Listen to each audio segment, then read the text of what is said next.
700 for the boat. Yeah. And the 100 for the life jacket. Perfect. I'm so excited. I have this beautiful little Optimist now.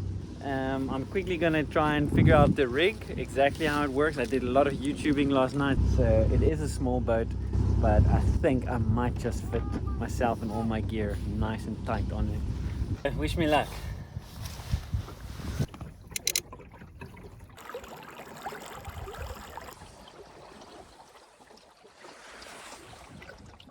So I'm approaching land. This will be my camping spot for the night. There's luckily a little gust that I need to try and push now around this clip here before me.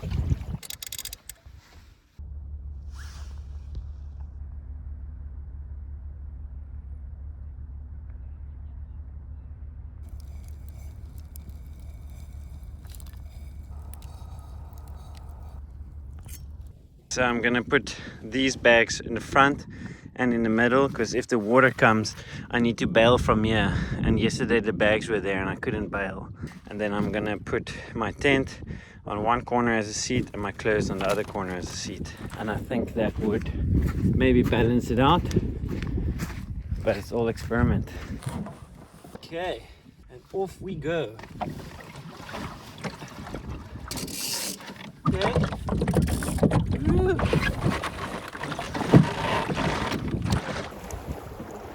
Yeah, in the money. I think today is going to be a very good day for sailing. Goodbye, my island. Goodbye. Hello, future open waters.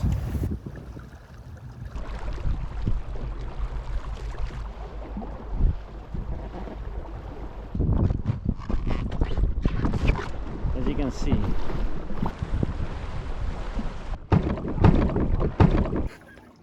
oh my sack, there's just a big boat came past and it made chops because the guy is a chop, and I had to go upwind to jump the chops, and now my sail is in his chops. It broke off there at the bottom, the foot piece. But adventure is all about solving the problems, right? This is just one more problem to try and solve. Ah. The leverage of the chop broke this thing off. So two options. One is take this out with my knife to just create like a space to sit. I've got that much play.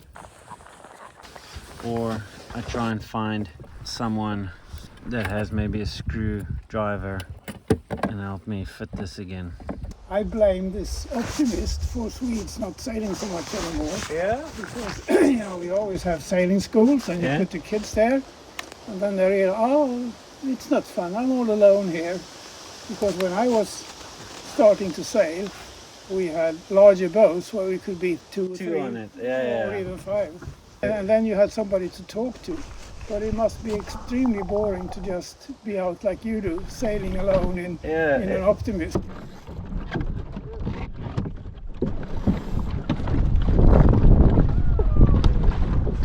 Yabo! It was so nice. I don't know if the mic would pick it up, but as I launched, I heard Birje from his roof screaming like, woohoo! Oh man. This is now proper dinghy cruising. Don't know where I'll sleep tonight. See how far I get. Find a nice camp spot, sleep there. Continue tomorrow. Quick note to myself while eating this pear. When you buy a boat like this, you don't just buy the object. Sure, you buy the object if it's only gonna stay in your garage or in your house. But if you're gonna use it and shit goes wrong like today, then you buy yourself the opportunity to meet interesting people like Pierre. You buy his stories that he tells you. You buy the pairs that he gives you, the part that he gives you, the human exchange of helping someone, making connection. You buy the opportunity to maybe meet with him in Cape Town if he comes and visit. You buy all of that, and you buy the potential of so much more. You buy the experience I just had today, sailing it, now sleeping here at a space that you wouldn't have otherwise access to. So you buy a hell of a lot of experiences. Feels like that's different than just a typical consumerist purchase. So it's the last leg of my trip. I'm just quickly heating up some leftovers of last night for breakfast, and then I must pack up, and hopefully the wind picks up in the next hour. Now we're sailing! I'll head south, which is upwind for 17 kilometers. Oh, it's burning. Little food hack. My Stanley cup actually came loose, and my cooking Stanley pot is dirty, so I thought this may be a good workaround to just transfer my last bit of coffee that I reheated. Genius. Marshmallow in a coffee. Cheers.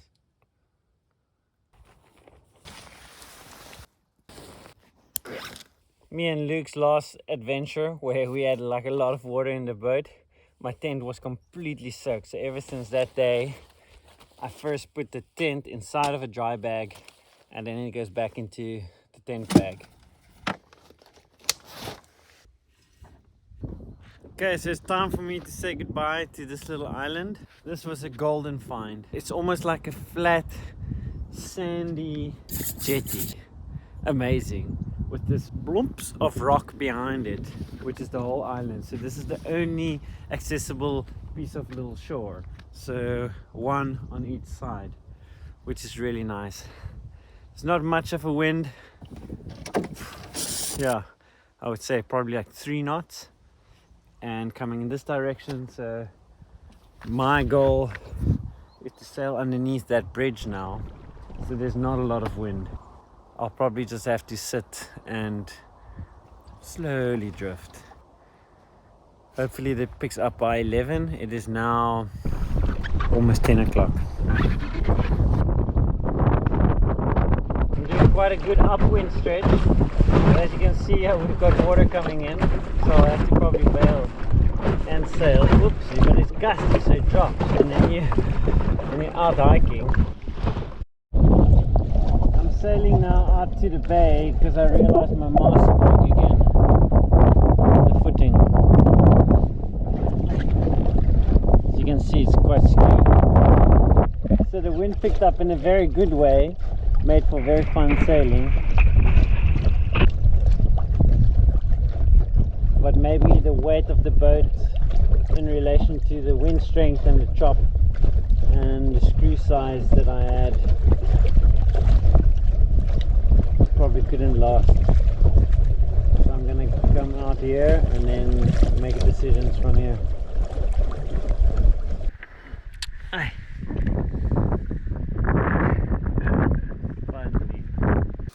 Peanut butter, because my belief is when you don't know what to do and you're hungry, you should eat because you know you're hungry. So do what you know you need to do first if you don't know what else to do. And then I'm adding peanut butter, a little chocolate on top of it to give extra energy for mental capacity. And now I'm gonna eat this, and then I'm gonna reflect on everything, all my options, and then once I've finished eating and thinking, I will make my final decision of what to do next. Okay, so food is in my stomach, my brain is cleared. I've made a final decision. So what I'm gonna do I see there's a bus stop here that is 18 minutes walk away, and then it is about an hour's bus to get to the closest bus station of where my friends are joining. So I am rather going to de-rig, put boat here, ask Luke to bring tools, and then tomorrow rather come and fix the boat here because the wind is gusty upwind. I won't be able to make it in time. Gotta run, I have a bus to catch, and it's more important to put people over project. That's what I'm doing.